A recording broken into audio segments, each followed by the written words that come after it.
Class 2-তে উঠেছে, 7 বছরের মতো বয়স হবে। মেয়ের বাবাকে দেখলাম কেঁদে কেঁদে বলছে, আমি 7টি বছর আমার বুকে নিয়ে তাকে ঘুমিয়েছি, কিভাবে আমার রাত কাটবে। কুপিয়ে কুপিয়ে তার দেহকে খন্ড খন্ড করা হয়েছে। ওইটুক শিশুর মাথা আলাদা করে তাকে বাথরুমের মধ্যে ফেলা হয়েছে। আজকে আমরা মানবতা, গোটা জাতি, গোটা দেশ আজকে আমরা লজ্জিত, ব্যথিত।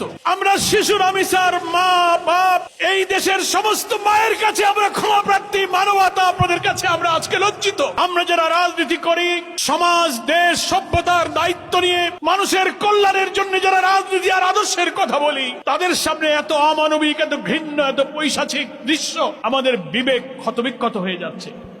হ্যাঁ, আমরা এটা স্বীকার করি। সরকার হয়তো বলবেন, প্রশাসনের দায়িত্ব পালনে যারা আছেন তারাও হয়তো বলবেন, সমাজ তো অপরাধ থেকে কখনো মুক্ত হয় না, সব সমাজেই কিছু অপরাধ প্রবণতা থাকে। কিন্তু আমরা বলতে চাই, মানব সমাজ 100% অপরাধ মুক্ত হয় না, একথা ঠিক। অপরাধ প্রবণ মানুষের মধ্যে অপরাধী মানসিকতা থাকে। তাই বলে সেই অপরাধ এত নিষ্ঠুরতা, এত বর্বরতা, এত নৃশংসতা, দিনের বেলা কলিজার টুকরা মেয়ের গলায় ছুরি চালিয়ে মাথা আলাদা করতে পারে, এই নৃশংসতাই আমি জাহিলিয়াতের বর্বরতাকে হার মানিয়ে দিয়েছে।